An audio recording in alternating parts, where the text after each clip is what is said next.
Guardians of the Galaxy Volume 3 is a 2023 superhero film based on the Marvel Comics superhero team Guardians of the Galaxy. Produced by Marvel Studios and distributed by Walt Disney Studios Motion Pictures. It was written and directed by James Gunn. The movie is a sequel to Guardians of the Galaxy 2014 and Guardians of the Galaxy Volume 2 2017 and is the third and final volume of the current iteration of Guardians of the Galaxy franchise by James Gunn. The story follows the ragtag team of cosmic misfits as they embark on a high-stakes quest to save one of their own from a ruthless villain, the Good. In Marvel style, it is a mostly bright, riotous swelling of color and action, giving a final send-off to James Gunn's Guardians of the Galaxy series. While the plot is centered around Rocket, no character gets left behind in this feature that wraps up the story arcs of our favorite band of misfits. We get to learn what makes Rocket tick, and spoiler alert, beneath all that, he really is a raccoon. Drax the Destroyer is his usual charming, hilarious, and headstrong brute of a character, alongside the ever-empathic Mantis, who is more perspective than she lets on and still drops hilarious gems. The soundtrack.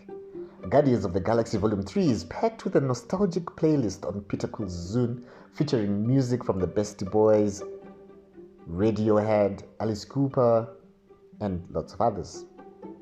The bad.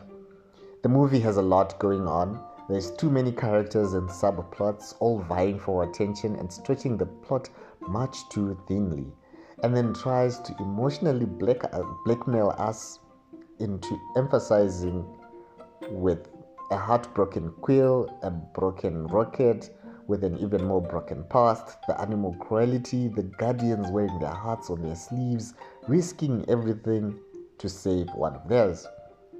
And through that, you have Quill trying to rekindle things with Gamora. Now, didn't she die in that other movie?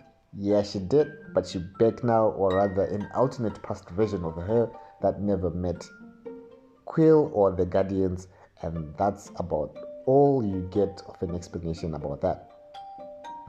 Mantis's character growth has grown from when she was first introduced to the franchise, but her role is mostly relegated to comic relief alongside Drax. I feel she's the heart of the Guardians and should have had space to be her own self, but they made it to be just vibes. And then there's Adam Warlock, whose sparkly gold character feels like was an afterthought addition to the movie, and oh, there's a talking dog with the power of telekinesis. The ugly. The villain is a vainglorious evil scientist trying to create the perfect species through crunch-first Dr. Frankenstein-type creations, which would have had the SPCA shutting down the movie for cruelty to animals had they not been CGI. He's a villain doing horrendous things. Now can we get more on him besides that?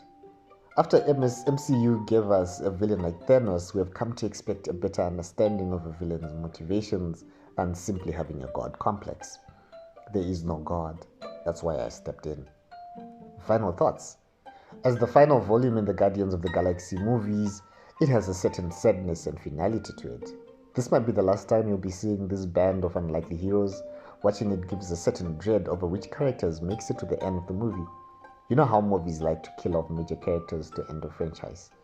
It doesn't have a conventionally happy ending, but it does leave room for a return of some of the characters in future production.